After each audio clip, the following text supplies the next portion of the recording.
Everyone, the hearing of the Subcommittee on General Farm Commodities and Risk Management, entitled "A Hearing to Review Farm Policy with Undersecretary Robert Bonney," will come to order.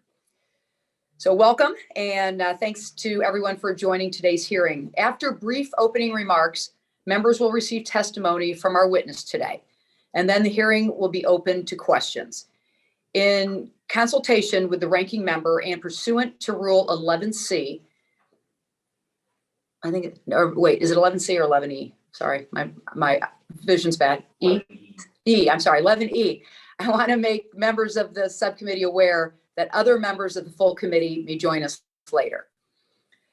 Today's hearing to review farm policy with USDA's Undersecretary for Farm Production and Conservation, Robert Bonney, is an important opportunity for members of this subcommittee to share with USDA what our farmers back home are experiencing, as well as to hear updates on the status of programs under our jurisdiction.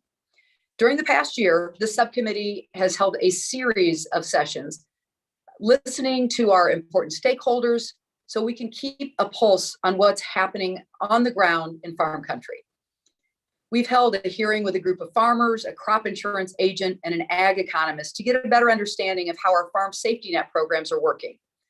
What we learned from those is critically important as we evaluate how programs are working.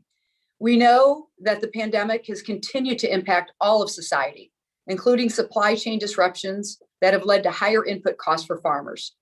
And farmers across the country have been experiencing more and more extreme weather events, a polar vortex, historic drought, multiple hurricanes, and tornadoes in December, no less. There are a variety of critical programs designed to help farmers through these tough times. I hear through pretty much every ag meeting that I have how important the federal crop insurance program is to help farmers manage this risk.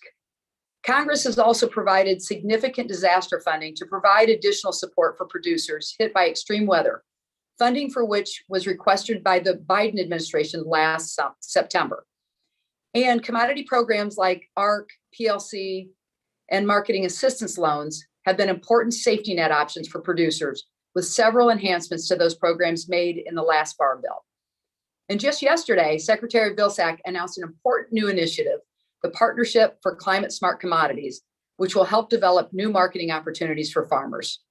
Undersecretary Bonney, I look forward to hearing your testimony and getting a sense of what you've been hearing and how programs you oversee are working to address the economic and growing conditions farmers have been experiencing. I'd now like to welcome the distinguished ranking member, the gentleman from Georgia, Mr. Austin Scott, for any opening remarks that he may have.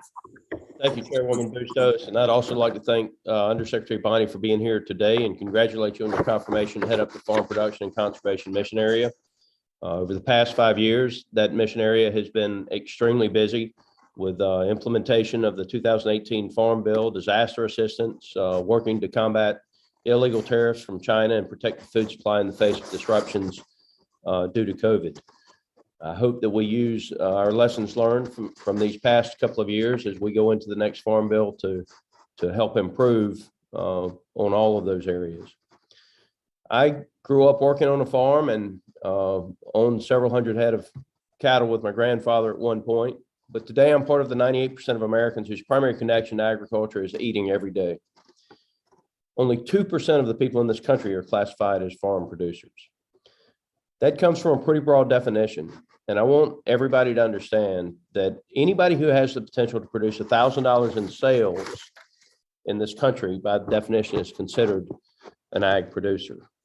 The reality is there are about 200,000 full-time farmers and farms, most of which are family owned, that are responsible for producing about 85% of the food supply in this country. I want to say that again. 200,000, or approximately 0.1% of the American population. Our farm families are responsible for 85% of the food supply on the shelves that we consume on a daily basis. It's a very small line of producers that stands between us being self-reliant and us being dependent on foreign countries for our groceries.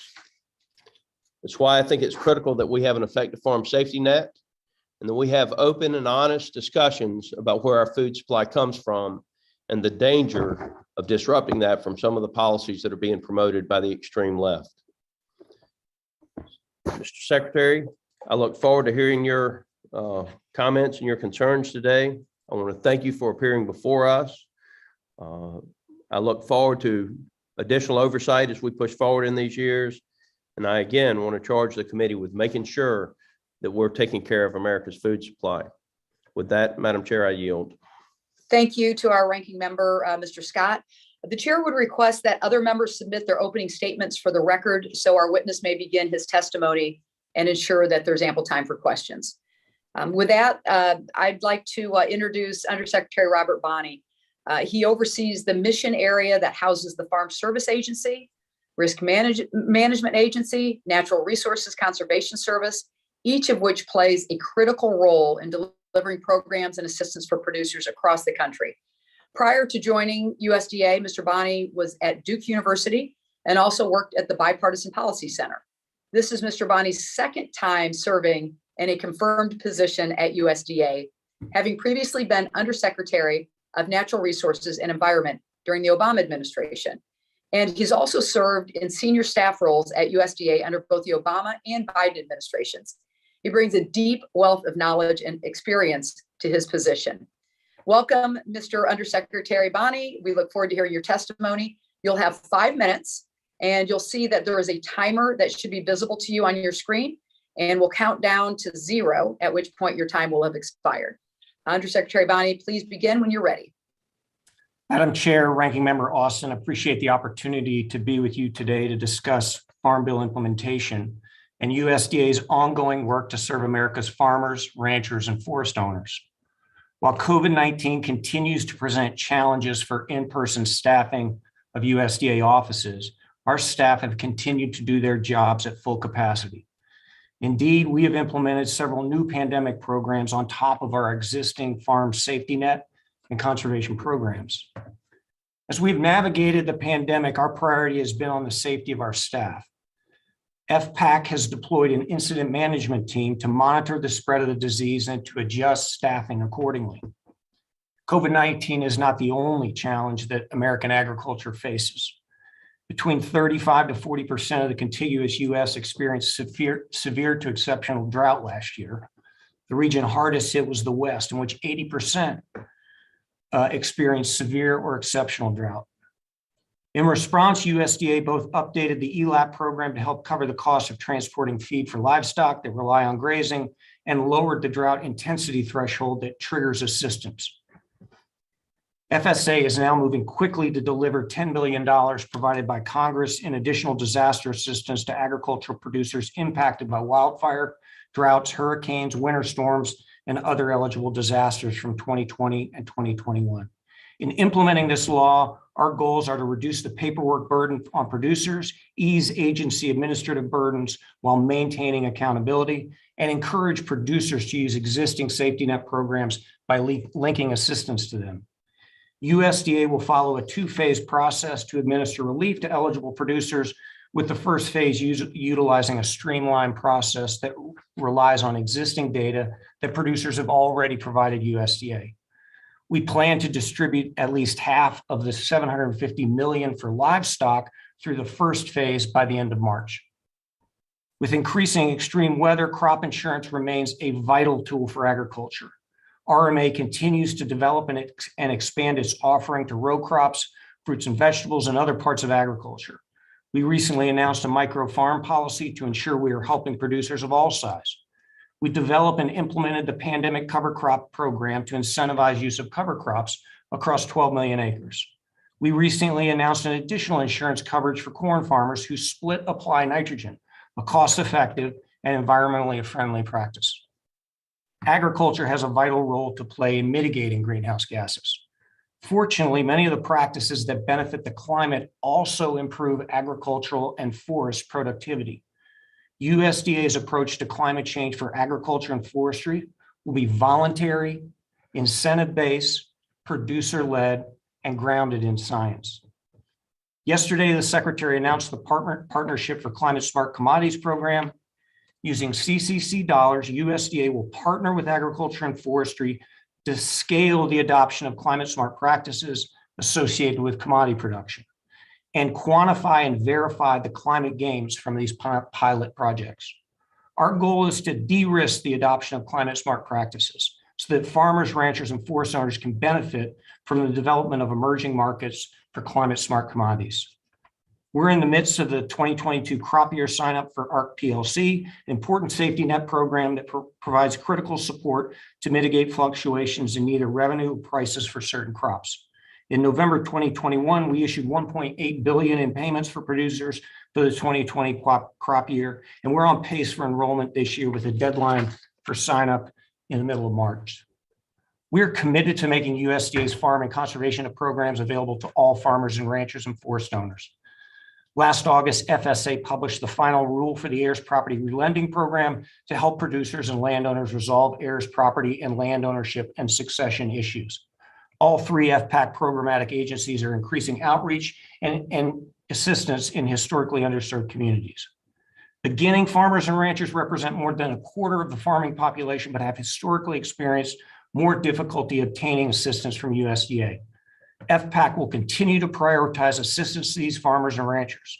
Likewise, urban agriculture is of growing importance. FSA now has 11 urban county offices focused on programs and engagement with producers, and we just announced the membership of the Urban Agricultural Federal Advisory Committee.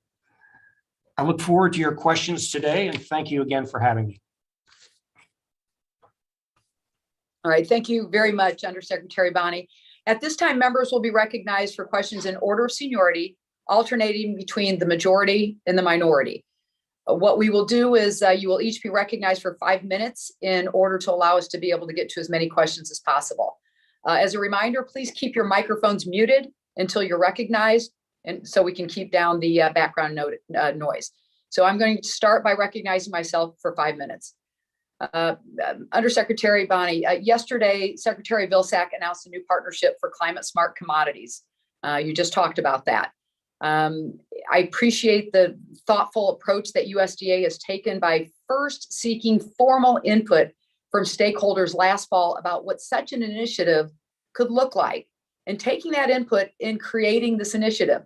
The Food and Agriculture Climate Alliance, which is chaired by the American Farm Bureau Federation, the National Farmers Union, Environmental Defense Fund, and National Council of Farmer Cooperatives, and has dozens of other stakeholder organizations as participants, put out a statement commending USDA on this announcement and said they were pleased the program is structured in a manner consistent with the recommendations. It is obvious that a wide variety of stakeholders were asking for this sort of initiative. As this will use funding from the CCC, Undersecretary Bonney, can you please talk about the authorities that are being used for this? Happy to. So the Commodity Credit Corporation, part of the role of the CCC is to promote domestic consumption of domestic agricultural products by helping to expand markets, including the creation of new markets. And that's essentially what we're doing with this program. This is a commodity program. This is a program on working lands to link climate smart practices, to incentivize climate smart practices as part of commodity production, and then to measure and monitor that. So we think we've got a very strong link to the CCC. And as you say, we've spent a lot of time with agriculture trying to design something that we believe will work for both agriculture and forestry. So the last administration used CCC Section 5 authorities to spend $23 billion over 2 years on direct payment programs to producers called the Market Facilitation Program to offset the impacts of retaliatory tariffs, a program which essentially paid out producers based on the level of price drops of each commodity. For the Climate Smart Commodities Initiative that Secretary Vilsack rolled out yesterday, can you clarify how much is being spent? And is it fair to say that this initiative will help to build new marketing opportunities for farmers and add value to their products? So we've committed $1 billion of this, and as the Secretary noticed yesterday, these are pilot projects. We're very confident we'll be able to deliver on all the things the CCC needs to be able to deliver on as we move forward. And yes, the idea here is there's emerging interest in greening companies' supply chains, looking at the opportunity for agriculture and forestry to reduce greenhouse gas emissions. We're hoping to spur private investment in that, to de-risk this in a way that the private sector and agriculture can partner together on this important issue. All right, thank you.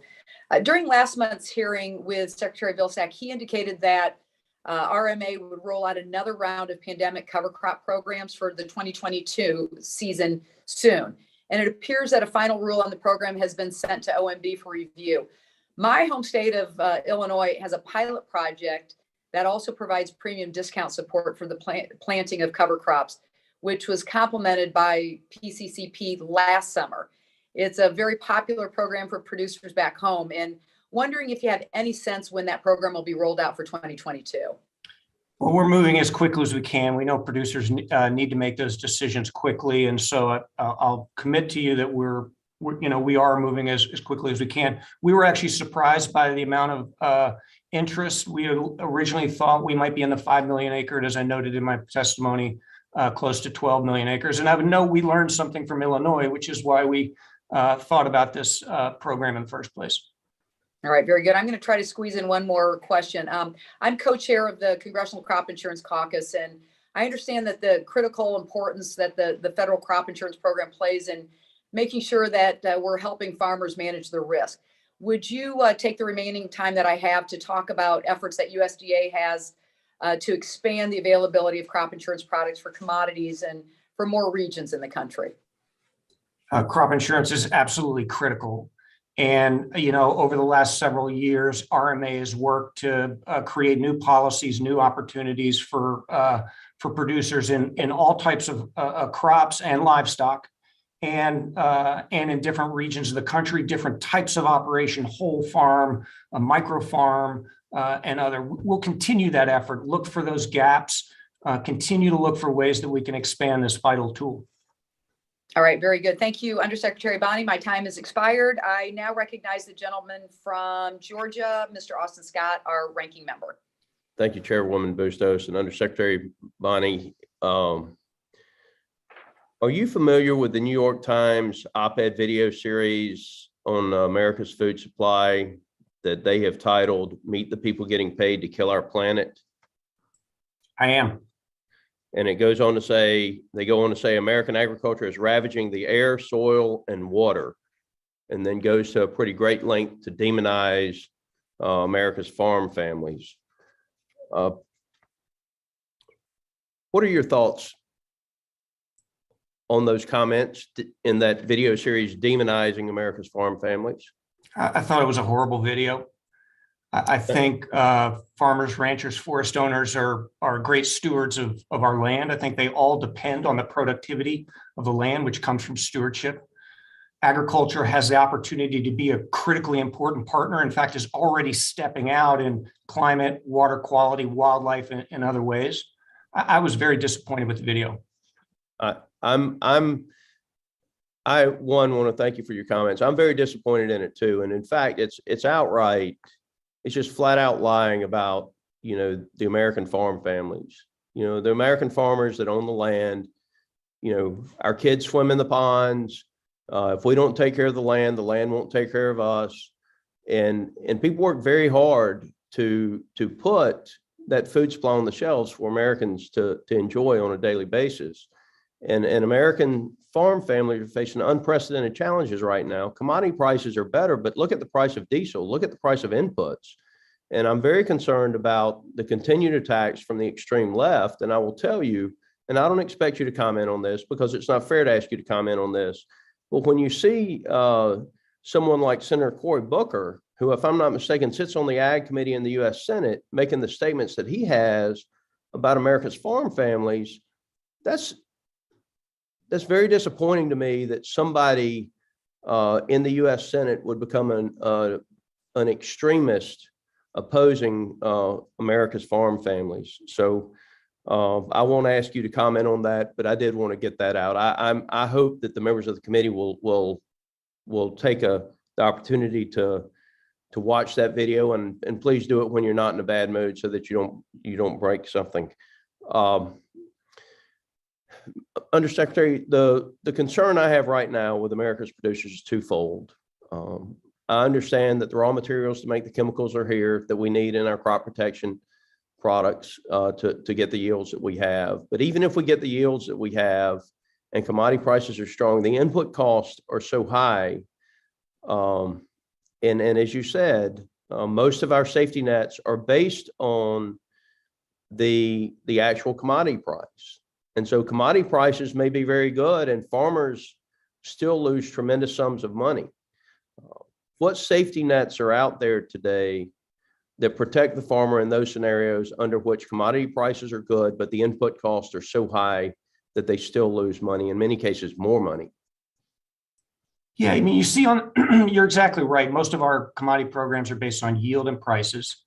The one exception is the dairy margin program, which takes into account the costs of feed. I think the best thing we can do right now is make sure we move quickly on disaster, move quickly on the programs we have to make sure agriculture is in as good a situation as it can be to address this. Well, one of the things I would point out to the committee is if you're not farming today, you're not going to be farming tomorrow. I mean, you might be one of those producers that's putting $1,000 worth of produce on the shelf or $10,000 worth of produce on the shelf. But if you're not part of that 0.1% that's putting 85% of America's groceries on the shelves today, you're probably not going to be in that number a year from now or 10 years from now. And so I'm very concerned about the false narrative from the extreme left and even members of Congress that are attacking those farm families that are responsible for our food supply. And so, Undersecretary, I look forward to working with you. I do think that we're going to have some things that we're going to have to do in the future that maybe we haven't had to do. And when I say future, I mean short future, where we've got good commodity prices, but the input costs are so high that the farmers and our farm families lose tremendous sums of money. And so I look forward to working with you on those solutions. And with that, Madam Chairwoman, I'll yield the last 10 seconds and ask people to take a look at what the extremists had to say in that video. Thank you, Mr. Scott. I now recognize the gentlewoman from Minnesota, Ms. Craig, for 5 minutes.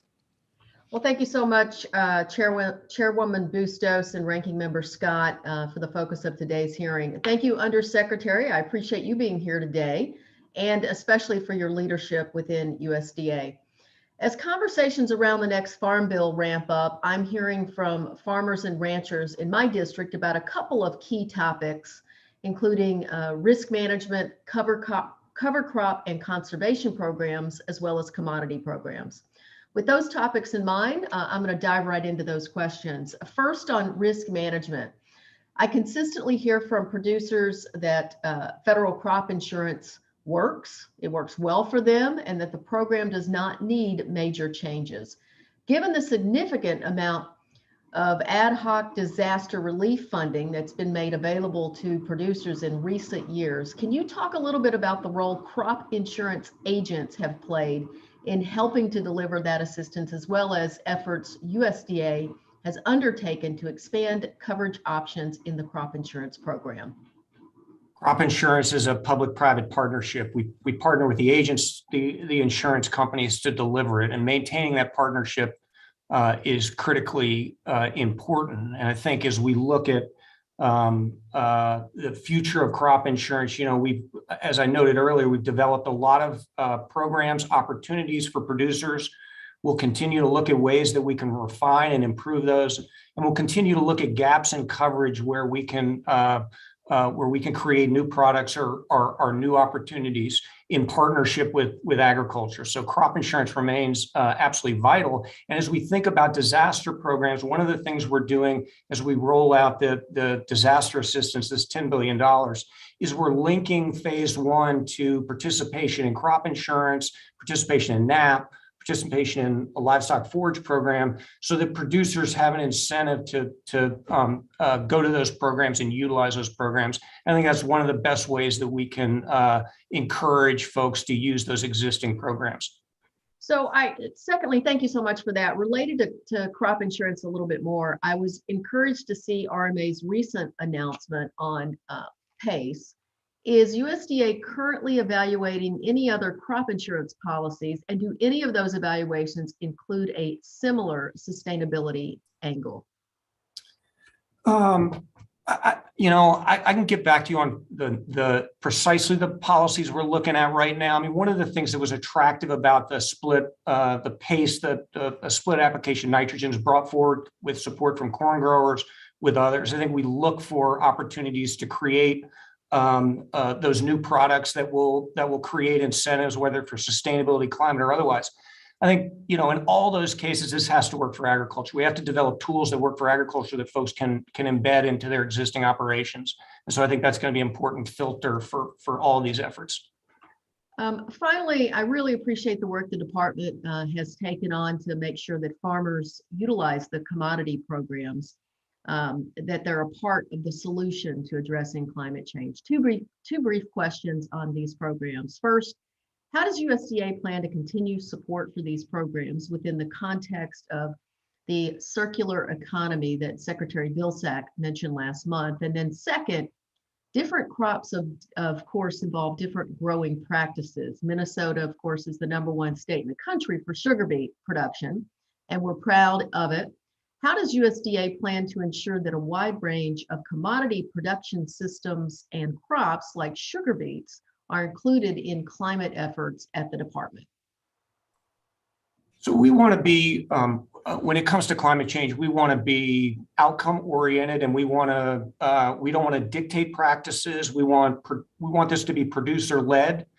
We want to allow different cropping systems, different types of agriculture, livestock, and allow for creativity and innovation. And so as we think about climate, that's going to be really, really important is to allow everybody to participate. Small, medium, large, historically underserved. I think that is going to be a critical importance to how we design these programs. Mr. Undersecretary, thank you so much. We got through a lot in a very short period of time. So with that, Madam Chair, I yield back. Thank you, Ms. Craig. I now recognize the ranking member for our full House Ag Committee, Mr. G.T. Thompson from the state of Pennsylvania. Chairwoman, thank you so much. I apologize for I had some technical difficulties getting on here. Technology is wonderful. I'm so looking forward to getting back to all of our hearings in person, because it just can be a challenge, even sitting in your office in Washington, D.C. But thank you for this hearing. Thank you and the ranking member. Undersecretary Bonney, thank you for zooming in with us today. It's been 23 months since the pandemic lockdowns began. Across America, particularly in rural America, producers are operating business as usual, and thank God for that, because of how they provide us our food, our fiber, a lot of energy resources, and building materials. Yet USDA is still limiting FSA offices to just 25% of their personnel, and limiting or even preventing farmers from going in to the physical office. I hear from farmers, just not in my congressional district, quite frankly, all across the country, that this has had a negative impact on their ability to sign up for programs and get information, and they've had enough. When can we expect FSA offices to return to their full staffing capacity? So we have an incident command team that is tracking daily levels of COVID by county. Yesterday, we moved 804 offices from 25% to 50% as Omicron, 50% staffing. As Omicron abates, we expect to be able to move very quickly as the data changes. Understand the challenges here. We hear the same thing you do, and we'll work to move as quickly as we can to reopen. Well, Mr. Secretary, you do understand Americans will be starving to death if the good, hardworking folks that work the fields, the farms, the forests, if they had that same philosophy. It's time to go back to work.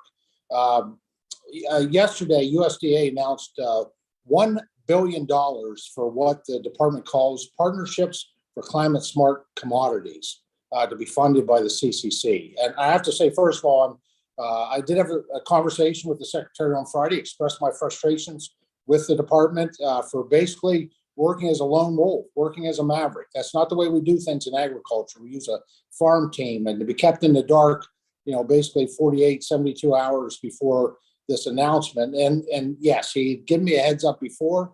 They're working on this, but between then it was just absolutely radio silence, as opposed to engaging the legislative branch. We're the ones that authorize programs. You all are the ones that execute those. I'm not sure some of your folks recognize that line, the leadership. Now, the Secretary reiterated his authority to use CCC funds is because the program is focused on U.S. commodities market expansion, and that's a legitimate use.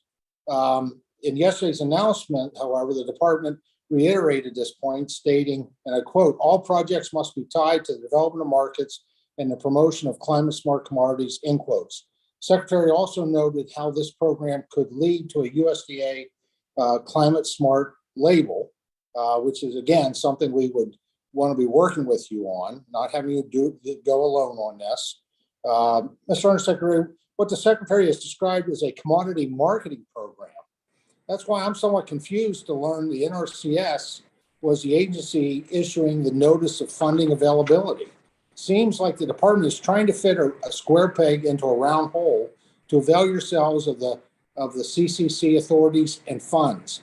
And frankly, to me, this looks like a conservation program dressed up as a marketing program. Now, as I continue to question USDA's authority to do this, absent congressional action, I'm also very concerned that this money will not directly benefit producers. And in the end, I think hopefully we're all in agreement that whatever we do in the climate space should primarily and right up front benefit our farmers, our ranchers, our foresters. But we haven't had the opportunity to really weigh in on what you all, what Secretary announced just a couple of days ago. These and many other concerns are going to lead this committee to engage in extensive oversight of this program, its funding stream, its implementation, its operation. I just wish we would have engaged earlier. I'm not expecting a kind of a comment or response. I just wanted to lay out my disappointments on how this was done. And with that, Madam Chair, I yield back. Thank you, Ranking Member Thompson. Undersecretary Bonney, if you'd like to respond to that, we'll give you some time before we turn to our next member. Yeah, just this is a commodity program. It is specifically linked to commodity production, and that is important. And while it does sit in NRCS, we'll draw on expertise from across the department, the Office of the Chief Economist, FSA, and others as we move forward on this. And welcome a conversation with everybody. We've tried to listen to agriculture as much as we can. We welcome the conversation going forward. Well, Mr. Undersecretary, I expressed this to the Secretary too, and I hope you will take this with in a sincere way. I'm hoping that what you've announced doesn't undermine the fact that the state of American Agriculture Day, with our productivity, our application of technology, innovation, and science, they're already climate heroes. I'm afraid that perhaps that was the other thing that was miscommunicated, that only the folks, that it's the future that agriculture will be the climate heroes, when quite frankly, they're the leading force for good. American agriculture, really a force for good around the world in terms of a healthier environment and climate. So thank you so much. I now recognize the gentleman from California, Mr. Carbajal, for 5 minutes. Thank you, Madam Chair. Santa Barbara and San Luis Obispo counties in my district are home to a wide array of specialty crop production, from wine grapes to strawberries, broccoli, and other fresh fruits and vegetables. An increasing number of producers in my region are participating in the crop insurance program, but I still hear from many of them who find it challenging to take advantage of the existing programs for a variety of reasons. Undersecretary Bonney, can you please discuss the crop insurance products that are available for specialty crop producers and share an overview of any newer products that have recently become available for producers like those in my district? So broadly, I think as we think about crop insurance, we're always in a dialogue with agriculture, sort of turning the knobs to make them work better for agriculture. We're developing specific products for specialty crops. For example, apples right now, we're in a conversation with folks in the apple industry about developing a product that will work for them. We've developed whole farm and lots of other efforts that work for specialty crops. But we recognize the need to continue to listen, to take account of where users are. I mentioned earlier, this is a partnership between the agencies and the agent and the agency. It's also a partnership with agriculture. And so we welcome your input and producers' input to make sure that we're offering the products that agriculture needs. Thank you. My district on the central coast of California has been severely impacted by year-round wildfires as a result of climate change. This new reality has a significant impact on my local producers through direct crop losses, smoke taint of wine grapes, and the inability for workers to safely harvest crops due to poor air quality conditions. To help address those losses in communities such as mine, this committee passed legislation to respond to agriculture losses due to natural disasters in 2020 and 2021 last summer. Congress provided $10 billion in funding for that purpose later in the year. When do you anticipate details regarding the distribution of that assistance will be announced? We're trying to move as quickly as we can. Our expectation is we'll have more detail for you this spring. As I noted, we're moving with livestock in March. We're going to try to make this as easy as possible for producers. We're going to try and use existing data, crop insurance, NAP, and other programs so that producers don't have to come back in. We'll then have a second round where we have gaps that we can work with producers to fill those gaps. Our plan is to move here as quickly as we can. Great. To that end, can you also touch on what lessons were learned from the 2018-2019 WIP Plus implementation that you have used to help guide the distribution of disaster assistance for the 2020-2021 losses? Yeah, so I think WIP worked well. I think we, part of our effort here to streamline this is lessons learned. How do we make this as easy as we can for producers? So that was part of the lesson learned here. And then, as I say, we'll have two phases, both on the livestock and the crop side, with the hope that we can answer any significant gaps in the second phase. Thank you, Undersecretary Bonney. I really appreciate your leadership and your good work. With that, Madam Chair, I yield back. Thank you, Mr. Carbajal. I now recognize the gentleman from Georgia, Mr. Allen, for 5 minutes.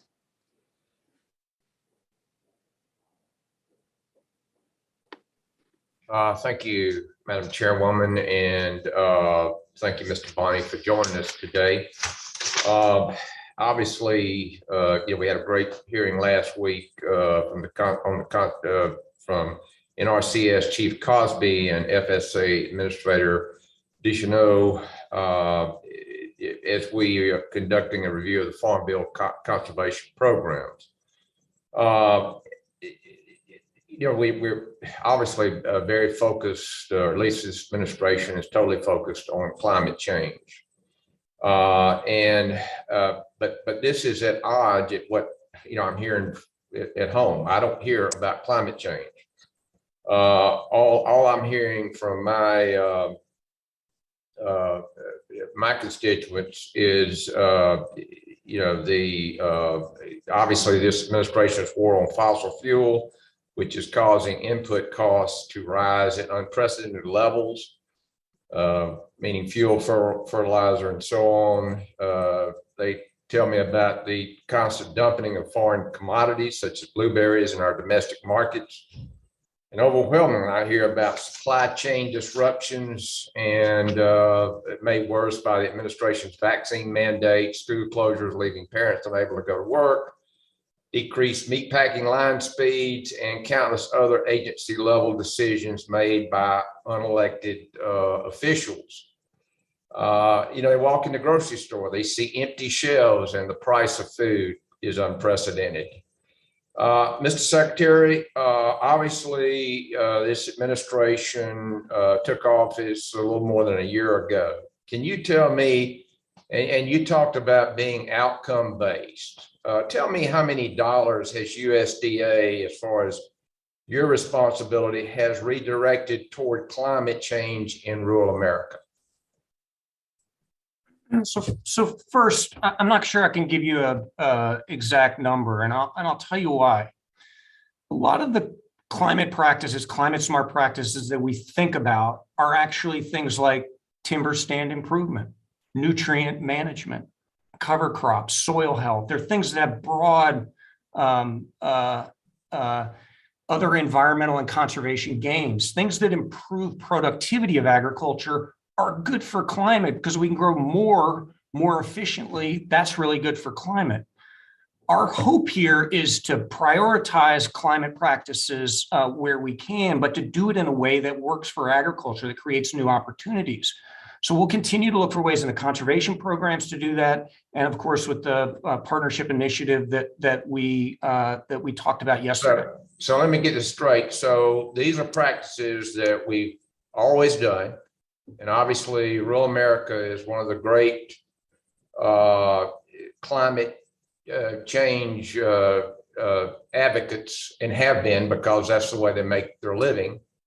So why all this emphasis? And again, I don't know, where we're moving money or whether we got taking our eye off the ball here, but we got other problems we got to deal with. And I want to know, why are we taking our eye off the ball on feeding America in the most efficient way and the safest way, and all of this noise about climate change? I mean, like I said, my people are not talking about climate change. They are very concerned. So what are we doing to address these issues?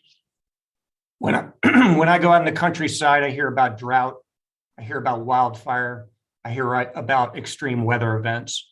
And part of our effort to address those things is about climate change as well, and is making U.S. agriculture more resilient. And investments in that is going to, as I noted, is going to actually improve sir, you already talked productivity about as well. everything we're doing to deal with climate change. Okay. Well, let me ask you this. Everything we're doing with climate change, how much are we going to lower the temperature of this planet? Well, I don't aim to be a you're scientist. outcome based. Tell me how much we're going to actually reduce the temperature of the planet, and all of a sudden the weather is totally calm. Well, I'm not a climate no more modeler. droughts. I'm not a climate modeler, but I know that U.S. agriculture is prepared to do a lot of good and to create new markets and new opportunities while they do it. Well, again, I think we better keep our eye on the ball. We need to address these issues because, like I said, our farmers, this input cost is a real problem. And with that, Madam Chairman, I yield back.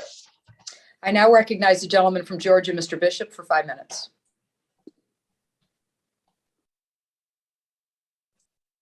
Thank you, Madam Chair, and thank you, Mr. Bonney, for sharing with us today.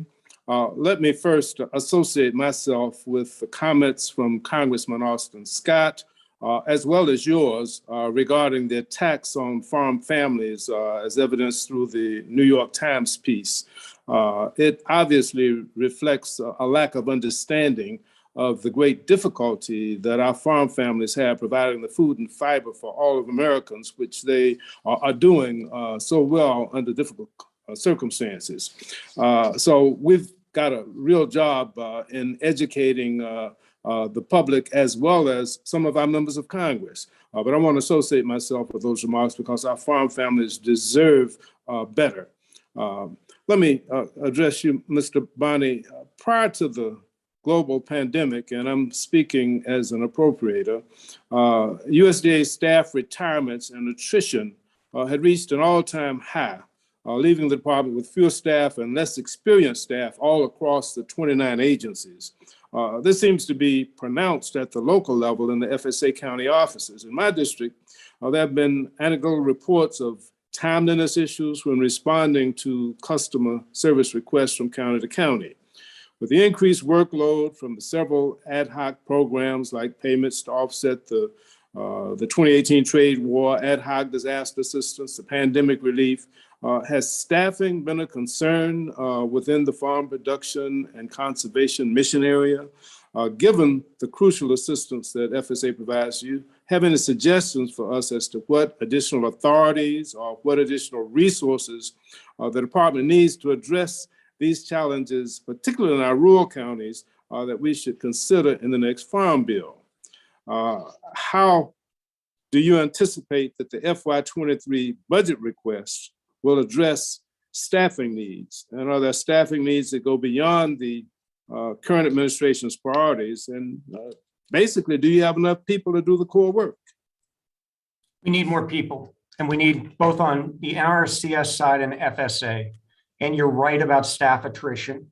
And we're looking at things like direct hiring authority to be able to streamline that process. And it's critically important as you all think about the 23 Farm Bill, thinking about things like technical assistance for NRCS, the ability for us to have the boots on the ground to provide sound technical assistance, to do the outreach we need to small producers, medium-sized producers, historically underserved, another important issue here. So yes, there's a challenge, and we're moving to hire as quickly as we can. Thank you. Now, over the years, Mr. Bonney, farmers of color have experienced historic discrimination in the loan process from the county offices. And in my district, there have been some anecdotal reports of the lack of consistency in services provided from county to county. For example, I had a farmer that was told that he needed to have irrigated crops in order to participate in the non-insured crop disaster assistance, which is simply not true. I know it's difficult to standardize processes across geographic regions, and not everything can be uniform, but timeliness, the level of customer service, honesty, and the appeals process, examples of standards that should be consistently applied from county to county. What additional efforts is USDA making to ensure that the same quality of service occurs from county to county, and that equity and other challenges in rural counties can be accommodated? And is that something that we need to include in the next farm bill in that regard? So this is a critically important issue, that USDA programs are available to everybody. On the loan side, we think there's more we can do in loan servicing, but we've got to make sure our staff is able to do that, and we'll continue to work to do that. On our programs more generally, making sure we have outreach partnerships both in FSA, RMA. We've just moved $50 million in NRCS to create some partnerships with folks on the ground to make sure we can reach everybody. This is critically important. It was critically important in our announcement yesterday when we talked about the importance of being able to reach all farmers. So this remains a very high priority for us. I think my time has expired. I yield back, Madam Chair. Thank you, Mr. Bishop. I now recognize the gentleman from Arkansas, Mr. Crawford, for 5 minutes.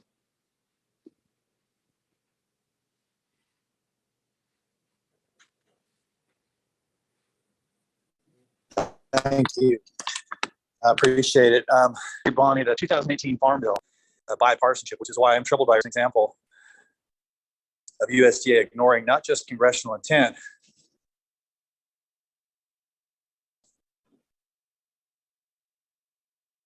rates in part to help beginning farmers who are frustrated at being outbid by the federal government in their effort to access land to get into farming.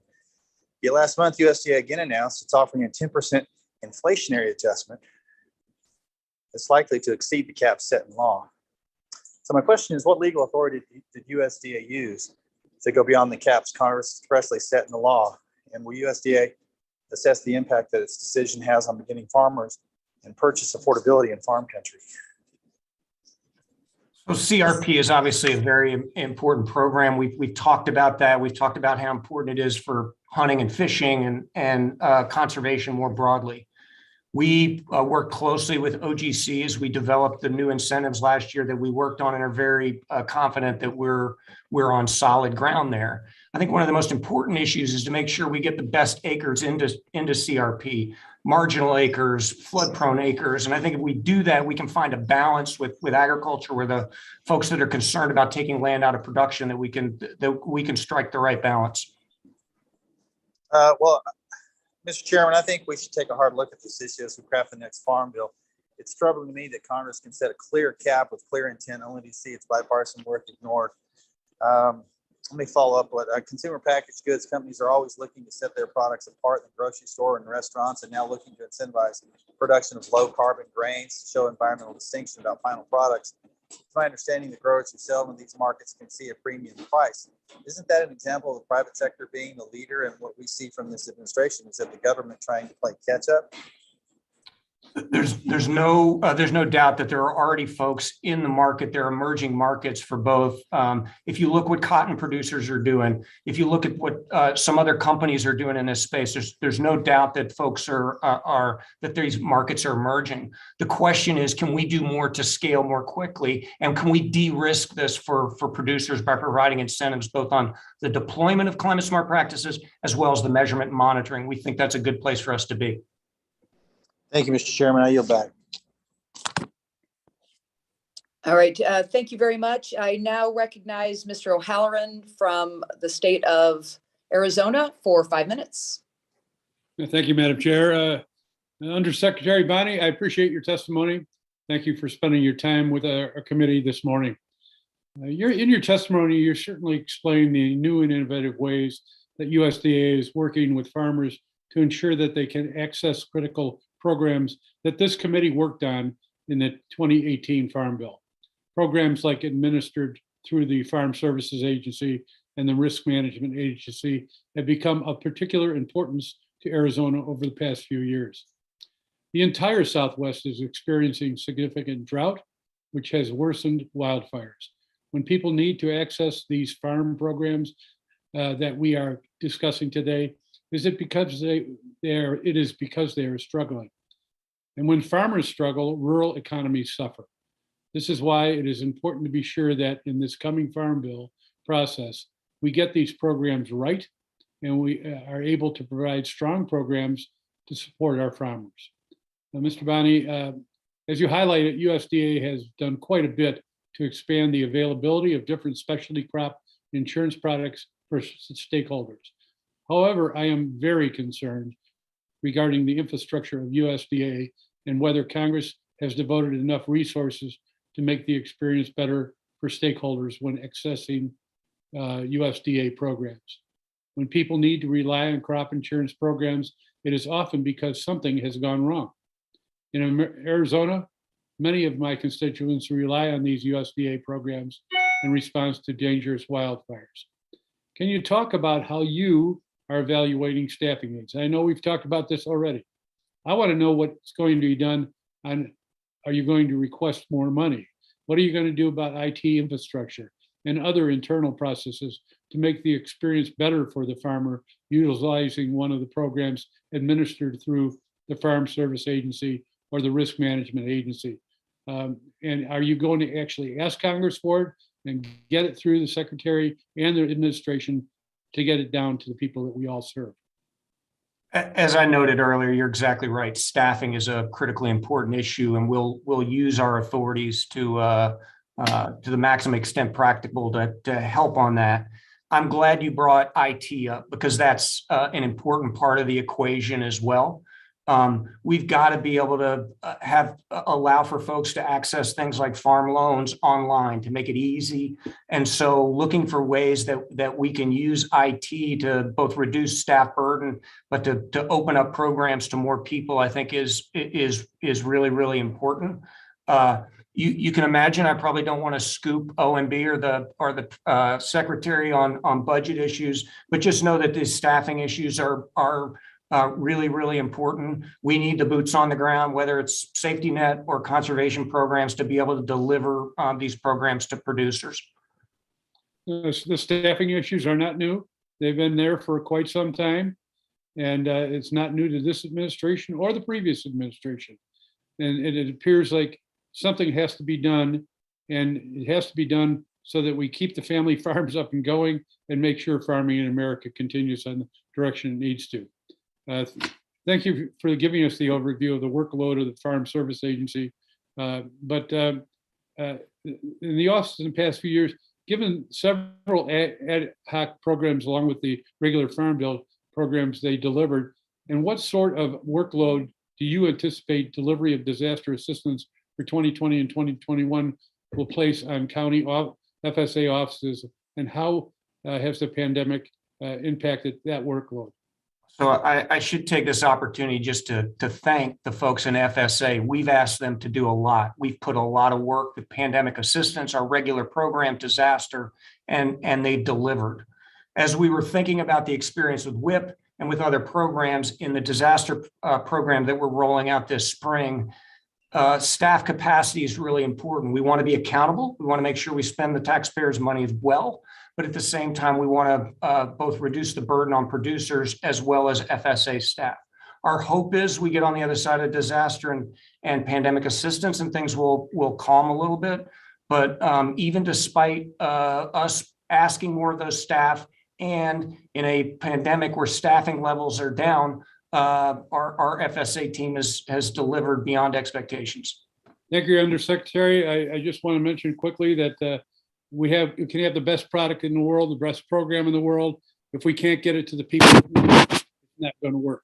So let's get it to the people that need it. Thank you, Madam Chair, and I yield.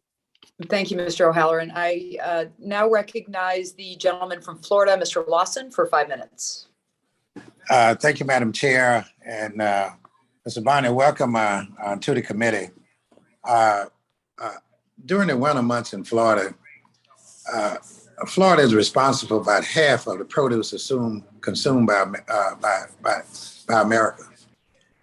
Over the last couple of weeks, produce in my state have been experiencing extremely winter weather condition with temperatures dropping below freezing in some areas.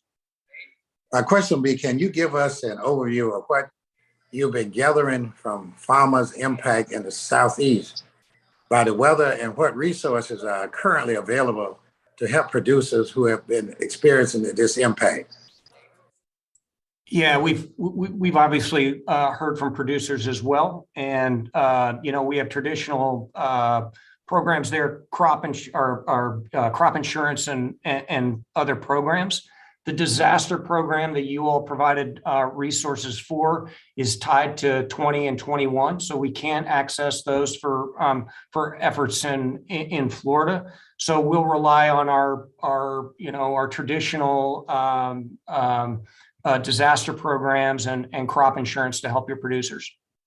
Okay, thank you, Mr. Secretary. After Michael made landfall in the Panhandle, where I am, in 2018, over 16,000 forest landowners reported damage to their timber, with more than 1.3 billion in losses. What lesson learned from the 2018-2019 wildfire and hurricane indemnity program that you have used to help guide the implementation of disaster assistance for 2020 and 2021 losses, especially as it related to state block grants like the one used for timber losses? Yeah, I think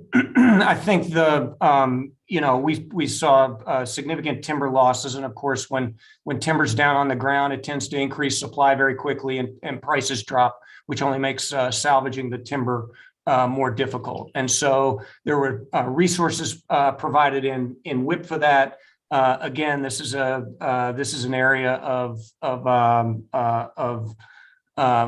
concern. We're limited in the number of tools we have there. We tend to have more tools on the agriculture and livestock side, but clearly it's a significant challenge and one that deserves some discussion going into the 23 Farm Bill.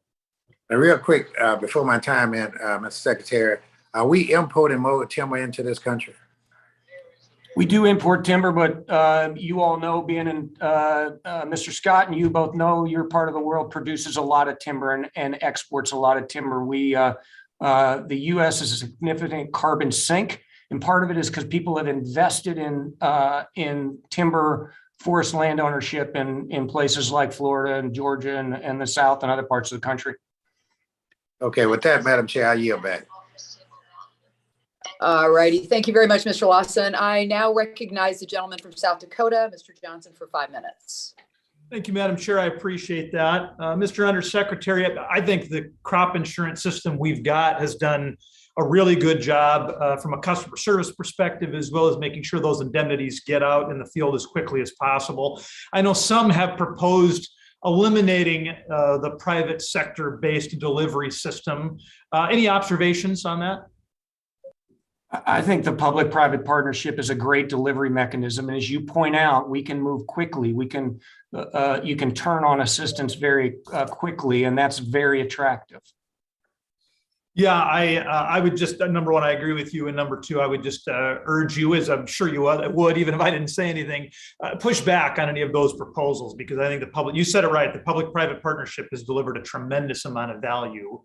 You know, and now I want to look towards some of these, and I'll admit up front, South Dakota, by and large, has been early adapting as a state with regard to things like no-till. No, granted, it's still a checkerboard, right? I mean, different producers can make different decisions, and even within their own property, they may make a different decision on one section versus another section. But as we look toward, you know, smart stewardship practices of the future, how do we balance being fair to early adapters while also trying to target scarce resources toward getting a change in behavior? Give us some sense of how you view that going forward. This is a critically important issue, the issue of early adopters, as we think about, particularly with respect to climate change. If all you did was tie the benefits from adopting climate smart practices to carbon, some of those folks that have been doing these things for a long, long time might not be able to increase their carbon stores by that much.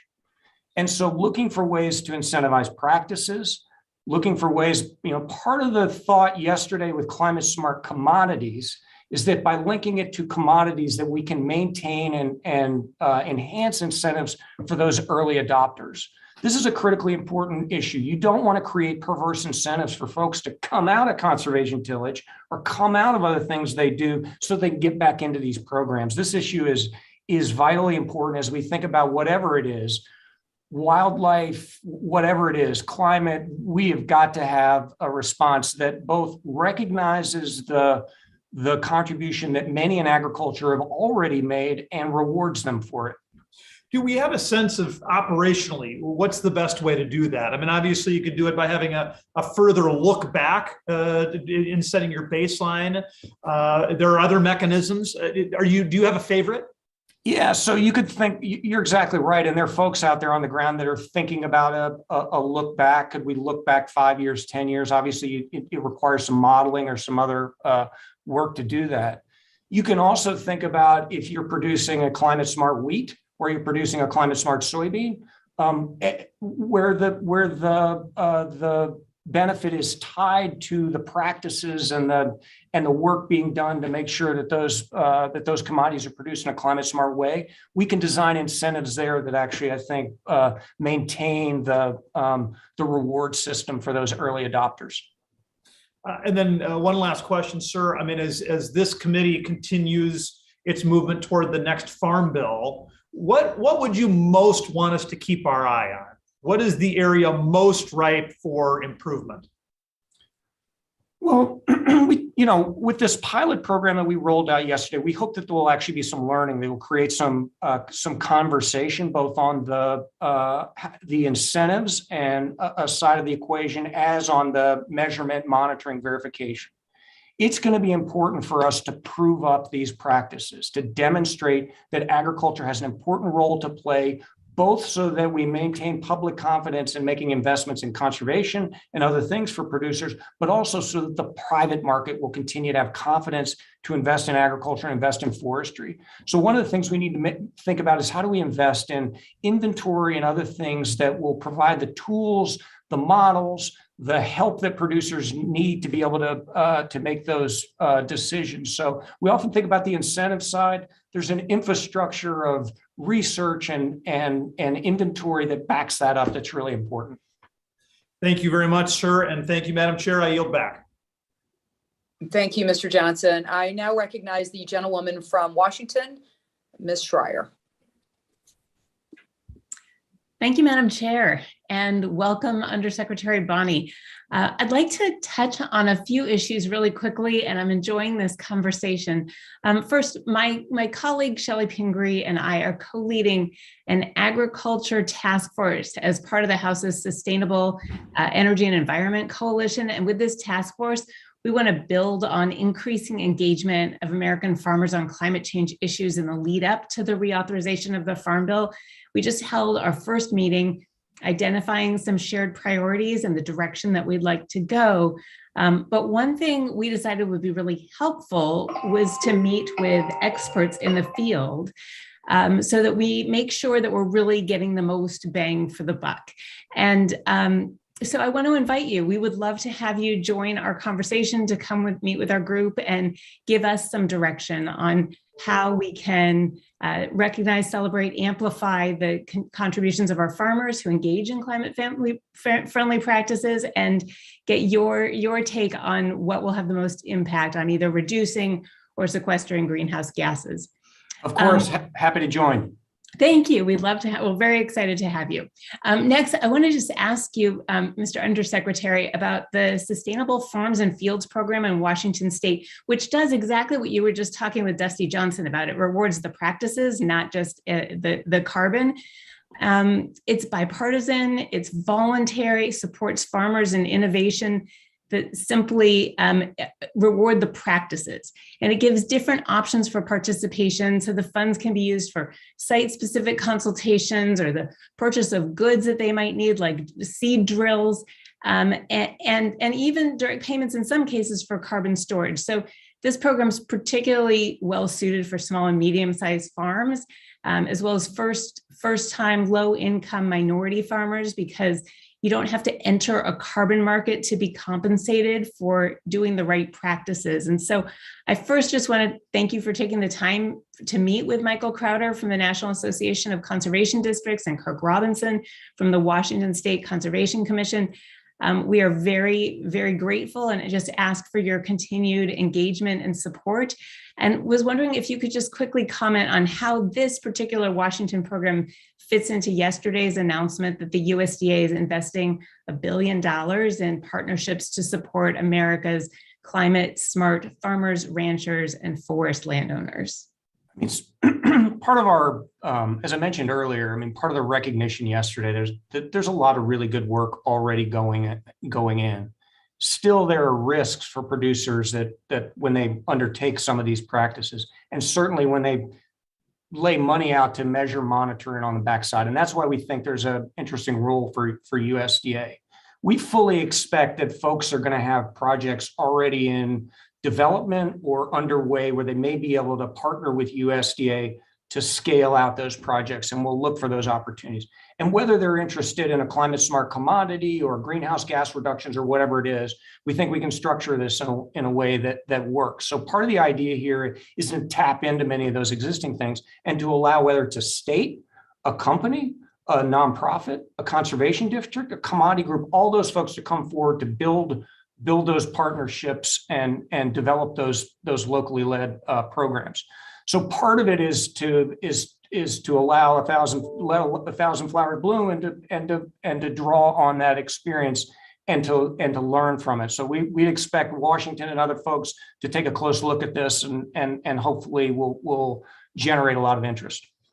That's great. 1,000 flowers, all different, and then roll out what we've learned nationally. Lastly, I have very little time, but I just wanted to touch on a piece of legislation I'm working on to modernize the Sustainable Agriculture Research and Education, or the SARE program. This program's funded nearly 200 projects in Washington State, focusing on broad range of topics like cover crops and tree fruit pests and sustainable grazing practices. And producers and stakeholders in my district absolutely love this program because it funds research that suits their specific needs. It's farmer-led and farmer-driven, And we just need to update this program to ensure it's working as effectively as possible to meet the needs of agriculture in the 21st century. So I look forward to working with you and your staff on this, and I yield back. All right, thank you, Dr. Schreier. I now recognize the gentleman from Kansas, Mr. Mann, for 5 minutes. Chairman Bustos, thank you for having this hearing. And Undersecretary Bonney, thank you for joining us today. As we all know, it's important we get farm programs right in advance of the next farm bill.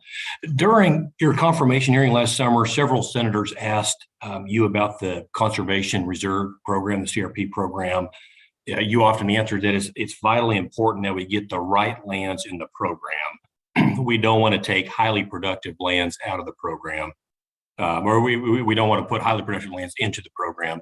And I agree with that focus. According to USDA's most recent National Resources Inventory release, 1 out of every 4 acres of land in CRP is considered to be prime farmland. In your mind, why is so much good productive farmland ending up in CRP? And what is USDA doing to achieve the shared goal of reserving CRP for the most environmentally sensitive acres that need to be in the program? So the concern you would have if you have really productive land coming in is that you're taking out highly productive land that obviously has economic considerations as well, and that this program was designed for more marginal lands. Obviously, it's a voluntary program.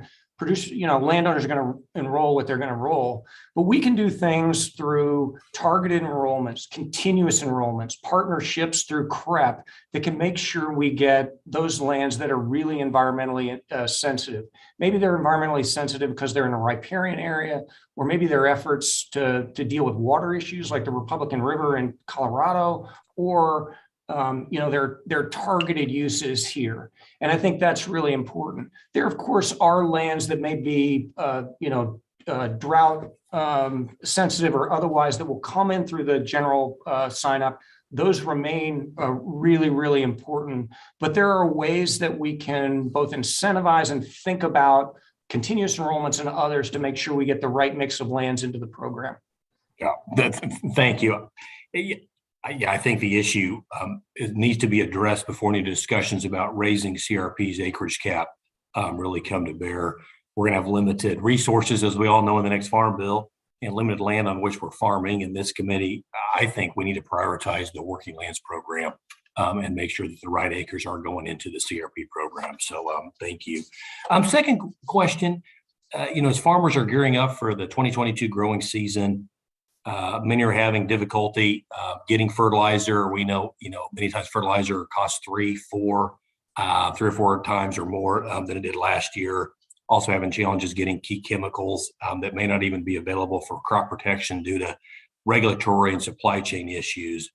If these challenges ultimately result in lower yields, in your mind, what risk is there to the crop insurance industry, and in particular to the private sector delivery system that's currently in place as these claims come forward? I mean, I guess it's hard for me to estimate what the risk is. There obviously is one there, and we're sensitive to the fact that folks are looking at higher input costs. As I noted before, the set of tools we have is relatively limited. We are thinking about, are there ways that we could help on the supply chain side? The work we've done so far has sort of been on thinking about export, the partnership in the Port of Oakland, but we're open to looking at ways that we can address this. Our challenges is that our toolbox is relatively limited. Yeah, great. One more quick question. I know I just have a little over a minute, but my family farms in Gove County, which is northwestern Kansas, and the FSA office, the workers there constantly are talking to my dad, and I hear this repeatedly from other offices, just the antiquated computer systems, the inefficiencies, the amount of time it takes to log in and log off. What's being done there, and what do you think needs to be done here moving forward? And forgive me if you covered this earlier in the hearing. No, IT across FSA and across FPAC is a really, really important issue. And we've just adopted an updated strategic plan, but frankly, there's more to do there. And it involves both the public facing side, I mentioned farm loans earlier, but making enrollment easier, updating that to make sure we've got better tools than we do now. And as you point out, kind of the office side of it was to make sure our folks have the best technology. We've got work to do. This is going to be an important area of investment. We have to think about how we balance the workforce we have, how we build the workforce. There's work to do there, and I think we'll do it in consultation with Congress. Great. Well, thank you, Mr. Undersecretary, and Chairman Bustos, I yield back. All right, thank you, Mr. Mann. I now recognize the gentlewoman from Maine, Ms. Pingree, for 5 minutes. Thank you very much, Madam Chair. Thank you for holding this hearing, and Undersecretary Bonney, thank you for being with us here today. We appreciate your time. I, for one, was really excited to see Secretary Vilsack announce more details about the Partnerships for Climate Smart Commodities initiatives yesterday. So consider me a strong supporter, and I think it's a great idea. And I know some of my colleagues have been expressing some skepticism about spending $1 billion through the CCC to help farmers mitigate climate change. But I think we should all remember that last September, Congress had to pass $10 billion just in ad hoc disaster relief for agriculture. And that's on top of the support we already provide through the Farm Bill. So while some of my colleagues say, well, we don't hear about climate change from farmers, and it's often true, they don't mention climate change directly, but they certainly talk about the economic impact of the adverse weather effects and other things that are directly related to climate change. So I would prefer to invest in helping farmers reduce their emission and sequester more carbon in the soil, increase their resilience to extreme weather events, than have to pay it out in disaster, or to see the damage and heartbreak that happens on so many farms across the country because of the experiences that we're having that are likely to only get worse. So let me ask a question about the new initiative. One of the goals of the Partnerships for Climate Change Smart Commodities is to test different monitoring and verification methodologies so that USDA is not dictating how the recipients of this funding should go about doing that. Monitoring and verification is really important for us to know what the real impact of these projects will be. And that's something that I hear about all the time. So could you just tell us a little bit more about how USDA will ensure that the monitoring and verification methods these projects will use are both farmer friendly and scientifically sound? Yeah, so we're going to ask every project that comes in to have a monitoring verification program that as part of the project, and we will look at those and score projects based on that. The last point you made is a really important one. As I noted earlier, we want to maintain public confidence. We want to demonstrate that agriculture and forestry have an important role to play and that these voluntary efforts work and will reduce greenhouse gases. And that's public facing. It's also the market is going to take that into account as well and make investments accordingly. And so USDA, we need to, in parallel to the efforts going on with the announcement yesterday, we need to invest in more resources here to have a better understanding of where are producers doing conservation tillage, what practices they're doing, how do we measure nitrous oxide emissions reductions, methane, and all those things. It's critically important. We'll learn some things from the pilots, and we hope we'll get some new technologies in. And as you know, there are a lot out there that could potentially lower the cost and increase the accuracy of those measurements. It's a critically important issue. Thank you for that. And I will really look forward to following that with you because, as you said, it's critically important. We need to make sure that if commodities are identified in this way, that the public has trust in that. And actually, I thought Representative Johnson of South Dakota made a really good point that I hear often is, what about the early adopters? You know, the organic farmers who've been worrying about soil and carbon in their soil for a very long time. They say to me, like, am I going to be left behind because I'm not a newcomer? So let me just quickly switch to another topic with the time I have available. That's about the dairy indemnity program and the recent updated rules. So they provide additional options for dairy farms dealing with PFAS contamination, which unfortunately is a growing issue in my state, and I know we're going to hear about it everywhere. But I do hear some concerns that the new structure of the program may not provide producers with enough time to gather the information they need to make a decision about the best path forward on their farm. While Farm Service Agency can extend monthly milk indemnity payments on a case-by-case basis, 3 months isn't really a lot of time to get soil and water testing done, for example. So I'm just going to ask you if you could commit that the FSA will work with producers affected by PFAS contamination so that these farmers have enough time to figure out their options and make an informed decision, which, as we know, is sometimes the question of, can you mitigate or do you have to abandon? So just Yes, quick. absolutely. Happy to work with you. Great. Well, thank you for moving forward on that. And again, I think that's a growing problem, really critical in my state. And I'm looking forward to working with you. So with that, I will yield back my 12 seconds. And thank you so much for being with us today. Thank you, Ms. Pingree. I now recognize the gentleman from California, Mr. LaMalfa, for 5 minutes. Thank you, Madam Chair. Thank you, Secretary, Undersecretary, for being here. As a farmer, our family's been farming where we are for 90 years. And of course, I have a lot of neighbors and other colleagues. It's just, agriculture is an extremely important part of the fiber of this country, obviously, and such. And so when we see our shelves are emptier of food, the commodity prices are higher and higher for public, yet the farmers are receiving less and less. Now we get a curveball of saying, hey, you need to do things climate smart. So can we figure out, how is it you grow something climate smart versus not smart at the field level? Because, growers are already looking for the most efficient ways to grow crops using all the technology with water savings and the least amount of chemicals, leveling land, all that.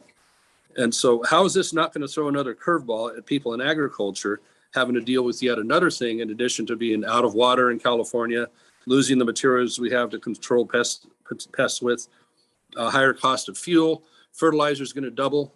How is a farmer supposed to look and say, great, here's another program for us to jump through because somebody wants to worry about carbon? So, Undersecretary, how's a farmer going to look at this?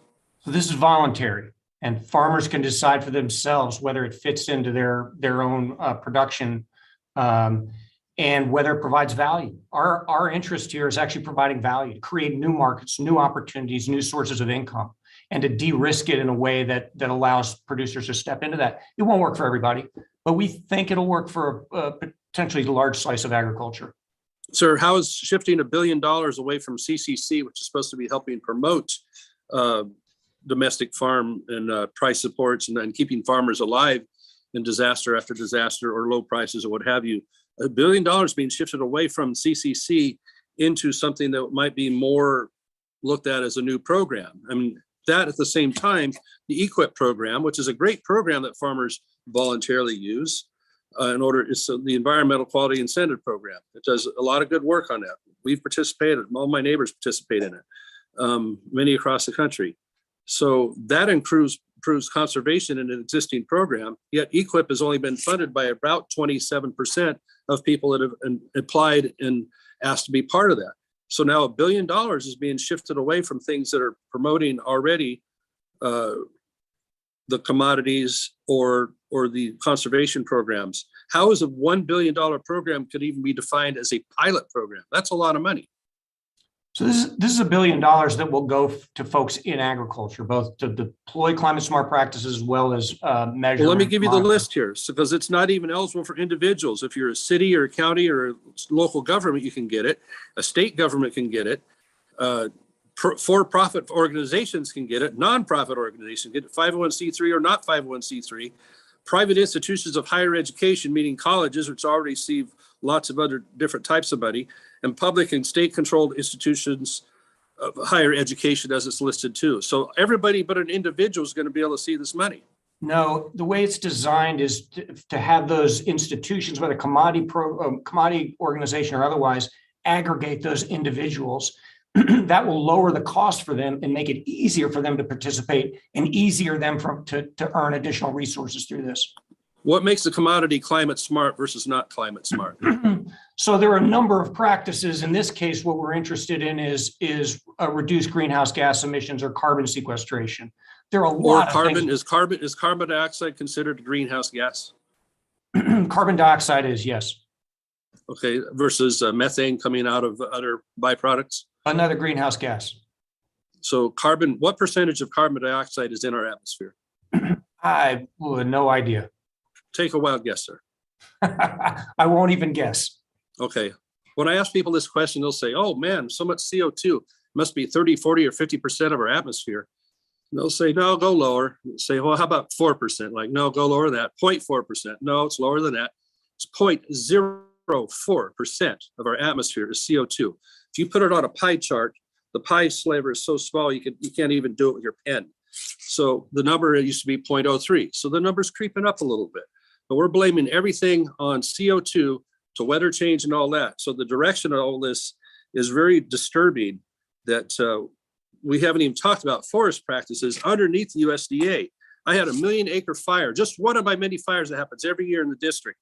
1 million acres, a lot of that on USDA lands. So we want to talk about CO2 and emissions. What are the practices that are going to make our forests safer and not burn to the ground every year? 140 million dead trees are in the inventory of the Forest Service just in California.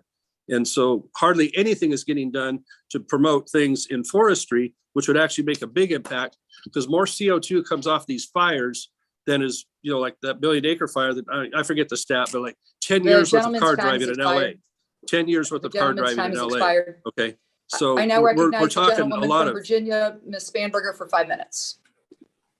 Thank you so very much, Madam Chairwoman. I appreciate the ongoing discussion, and certainly when we look at the complications caused by CO2 within the atmosphere, the amount is not the central focal point. It's in fact the impact of said amount. A little bit of poison is still poison. And so making sure that we're looking at the impact, I think, is the value of the conservation programs to mitigate the impact of said CO2 and our focus on sequestering it. But Undersecretary Bonney, I am really appreciative of your presence with us today. I chair the Conservation and Forestry Subcommittee, and I have been encouraged by how USDA has really prioritized engaging farmers on climate change and climate solutions over the last year to the benefit of the environment and certainly to the benefit of the farmers. And as you mentioned in your testimony, climate smart farming practices are not just good for the planet, but for the bottom lines of farmers and ranchers who want to compete internationally, improve their crop quality and yields, and certainly lower the cost of their inputs. I'm really particularly excited by yesterday's announcement of the $1 billion in funding to facilitate markets for environmentally sustainable commodities through the Partnerships for Climate Smart Commodities program. This program will help ensure America's farmers, ranchers, and forest land owners can remain competitive internationally, certainly as demand for climate conscious products continue to grow both at home and abroad. However, it's important to note that over the past decade, we've seen that as new markets emerge around climate smart agriculture, they're not just for the commodities produced within these practices, but also for the carbon sequestered by these practices. And this has led to the proliferation of voluntary carbon markets that, while well-intentioned, can be confusing to the public and growers and producers alike, particularly smaller family farmers and foresters. And that's why I was proud to introduce the Bipartisan Growing Climate Solutions Act alongside my colleague, Congressman Don Bacon of Nebraska. This legislation would empower USDA to help farmers navigate voluntary private carbon markets with confidence. And USDA's help will enable farmers to choose to participate, and whether they would choose to participate, whether they would in fact collect a new stream of revenue for their work to sequester carbon, protect their land, reduce emissions, and most importantly, ensure that these practices are beneficial in our efforts to mitigate climate change. It would also create a certification program at USDA to ensure that those working in these markets are actually providing the support that farmers need to secure meaningful carbon reductions. The bill is almost universally endorsed by national farm groups and supported by dozens of prominent environmental groups and Fortune 500 companies. And last year, it actually passed the United States Senate with a vote of 92-8. So we continue to ring the bell of this piece of legislation here in the House. Certainly, I think it's clear that it should move forward and towards a vote. But Undersecretary Bonney, I would want to ask, would passing legislation like the Growing Climate Solutions Act strengthen, from your perspective, the work that USDA is doing on climate smart agriculture and forestry, particularly in the market facilitation space? Yes, and I want to thank you for your leadership on this. It is really important, and it is an area of work that is really important as we think about climate smart practices, carbon, greenhouse gases. Producers need good information, and you're exactly right. There's a lot of information out there they don't always know how to sort through it. And less chaos out there is really important. And USDA potentially has a role, as your legislation points out, in helping producers sort through that, in thinking about certifying technical service providers and others. And so, and as I think we think about what the secretary announced yesterday, there's actually an interesting fit there to help provide better technical assistance, better data, better information. So yes, I think we recognize that your legislation fills a really important gap. And I think one that there'll be more and more interest going forward around this issue of standardization of methodologies of measurement. All that stuff is really important, and it's an area that I think USDA will move increasingly into.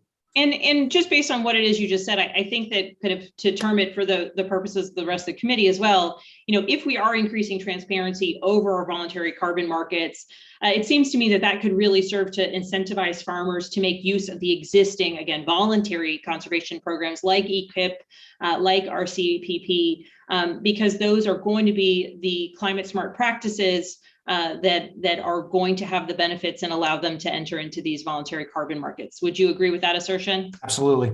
Okay. Thank you so much, right. Undersecretary Bonney. Madam Chairwoman, I yield back.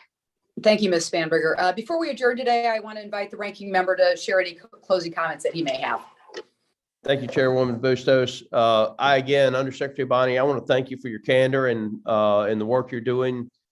I look forward to working together to write a new farm bill that works for America's producers and the people that are enjoying the food. And I do want to mention just very briefly on the environment. We can and should do a better job of taking care of the environment. But when we talk about the environment, it's not just CO2. It's our forest lands and our wildlife habitat. It's our watersheds.